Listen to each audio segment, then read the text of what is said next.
First, I will ask for the table topics timing, please. Woo. Madam Table Topics Master, for table topics, each speaker will have 1 to 2 minutes to respond. I will show green at 1 minute with 1 minute remaining, yellow at 1 minute and 30 seconds with 30 seconds remaining, and red at 2 minutes with 30 seconds to qualify.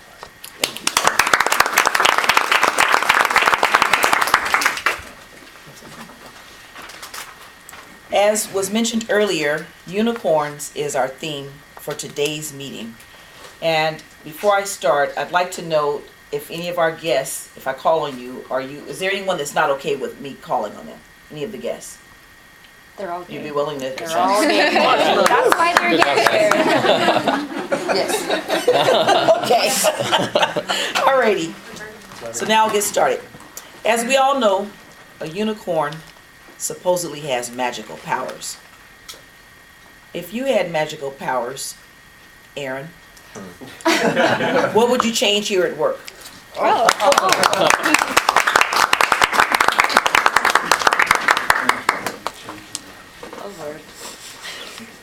If I had magical powers, let me take my badge off before.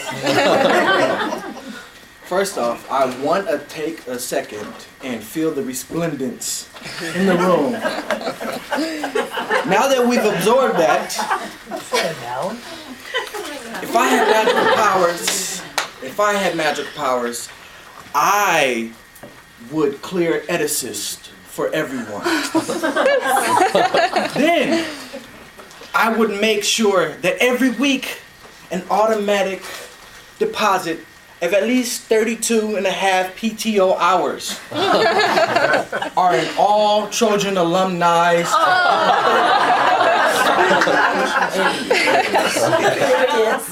And also, I will make note that these PTO hours are donated by Bruins.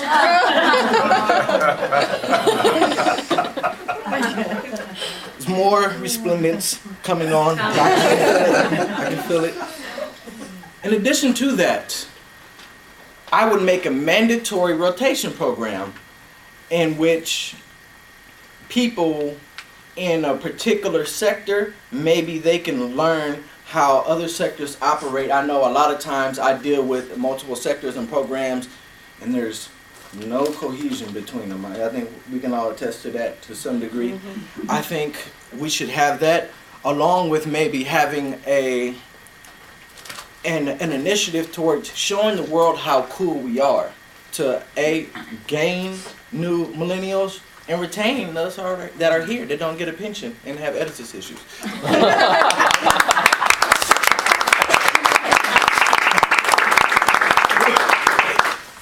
And I'm not sure if I heard anyone explain the word of the day is there on the board, and we do a poll. I won't say a poll, but the person who uses it the most usually gets accolades at the end. So if you can find a way to either add it to your speech while you're here, please feel free to do so, okay?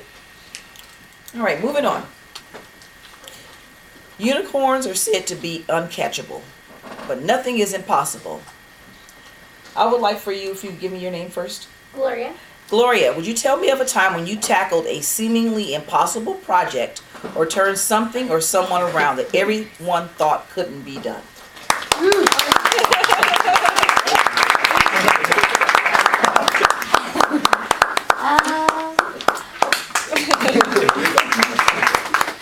Can I have you repeat that for me? I brought my agenda. Unicorns are said to be uncatchable, but nothing is impossible, okay? Tell us of a time when you tackled a seemingly impossible project or turned something or someone around that everyone thought couldn't be done. Well, I am a talent acquisition business partner, and my partner Alex and I recruit solely for our software engineering teams in Oklahoma. And recently we discovered that there was no Taleo Post audit being done on all of these positions, over 75 that we're recruiting for. So all the new hires for this year, some had post IDs, some didn't, and it was a lot of extra data mining and digging through Taleo and digging through Post. But through our partnership, we were able to collaborate and get all of the details up to date for all of the Oklahoma team for this year and bring our needs up to date in Post and Taleo.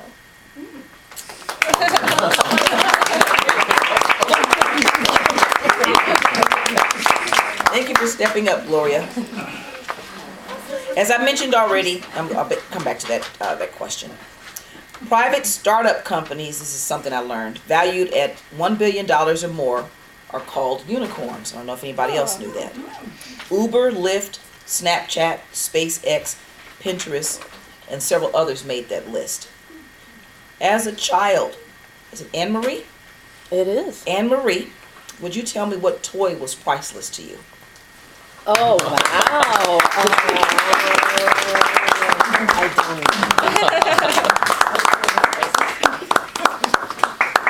Well, I'm Anne Marie, and what toy was priceless to me? What's that? It's a while back now. Maybe I went through a phase of Barbie dolls, and I had me and my girlfriends. We had collections of Barbie dolls, and at that time, you would buy one Barbie doll and you would get all the clothes. They had you would buy the clothes separately. So that entailed going to the mall and standing in front of the toy store shelves and looking through all the clothing and all the little boxes and trying to see if you could get your mom to buy you something new. And they came with these little, the dolls came with these little booklets that would have all the clothes. So me and my girlfriend spent a lot of time going through each outfit and evaluating it. So, I mean, we did a lot more evaluating than we did actually acquiring clothes. But, so that was an interesting time in my life. And we also had various doll houses, and some of the doll houses were considered more chic than others. And I never had the chic ones. I always had the ones that were like from 10 years ago that were bought in the sort of bargain section, but that's okay, you know. They were cardboard, not the cheap plastic, as my mother would say. The new ones are the cheap plastic that will break. The old ones are the nice cardboard that will last longer. I mean, until your little brother gets a hold of them.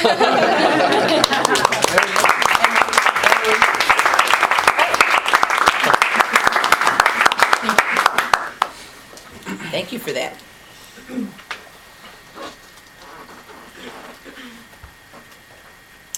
Brian.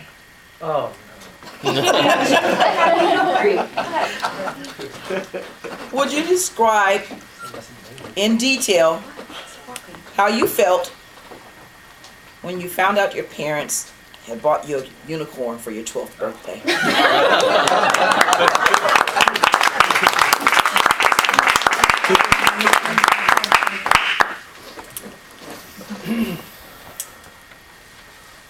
I was 12 years old, June 10th, 2002, and what I really wanted more than anything in the world was this In-N-Out burger cut in half.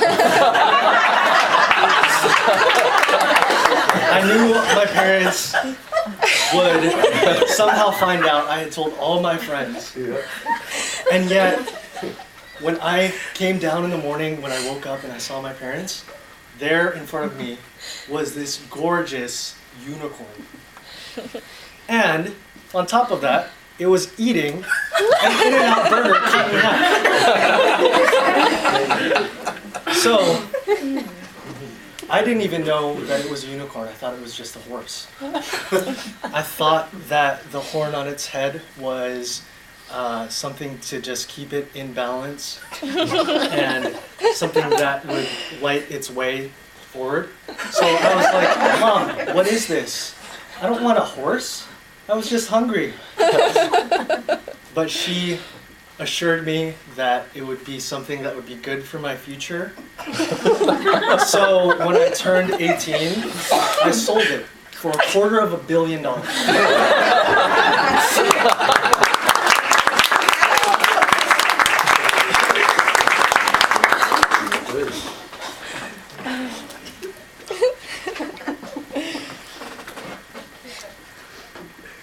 Since you gave your name Alex, right? Your partner told on you. I'm gonna come back to you. So, Gloria? Yes. Okay, this next question is for you. I would like for you to convince us that a unicorn has been living in your backyard for the past 6 months.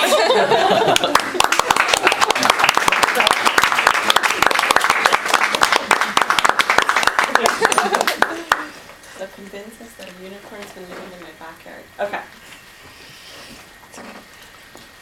I have big news.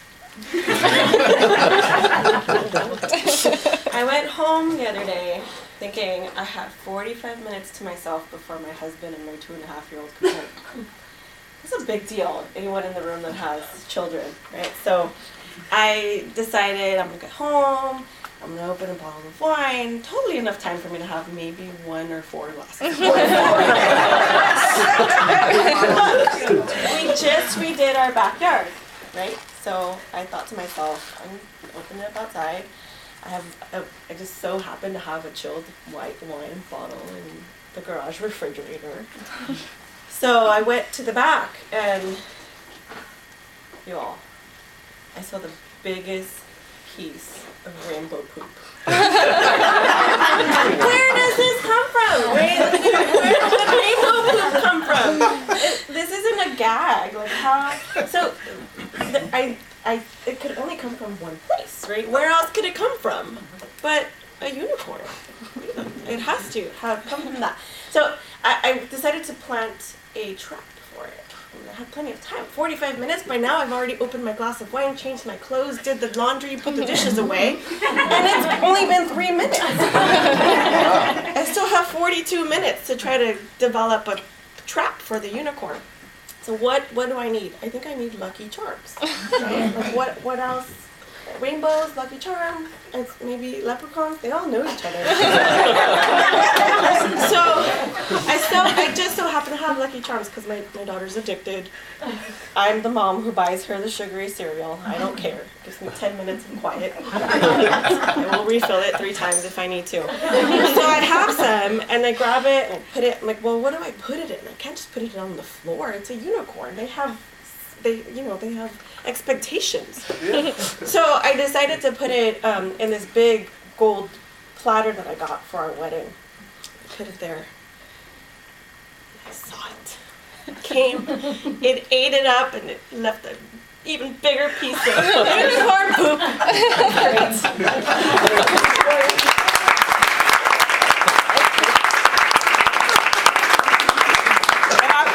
Stayed away from poop questions today, and here she comes. Thank you for that. Give me your first name again. Chris. No, I've met you before.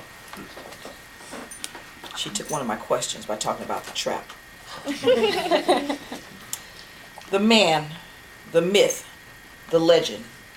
Of these 5, who would you say is the greatest basketball player?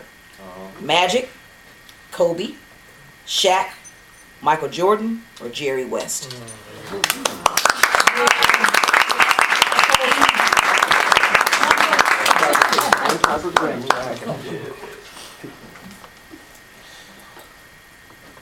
Basketball. It's a love of sport. Watch men and women run up and down a court, shooting away 3s, 2s, free throws, dunking ferociously, staring your opponent down, intimidating them, scaring their wives and kids in the process. But when we talk about the greatest, there's no comparison. I mean, the greatest. Think about it. They may have won several titles, 6. Maybe gone undefeated in the process of going to the finals. Compared to his contemporaries as if they're close to him. Maybe one in particular happens to wear purple and gold recently. But no, this man is the greatest because when you redefine the game to where grown men fear you when they see you coming, when it's time for 48 minutes to happen, they see you coming and there's nothing they can do about it. When you take your 20 years of basketball experience and think, I'm going to challenge this man, and as soon as I step up to him, he's already near the basket. Who else but Michael Jeffrey Jordan? Now, this may be a shock to you all because you all may be Kobe Bryant fans. I appreciate that. Most of you probably are from Los Angeles, California. But see, I'm from Chicago. And in that town, Jordan is a basketball deity. So respect Michael Jeffrey Jordan. No.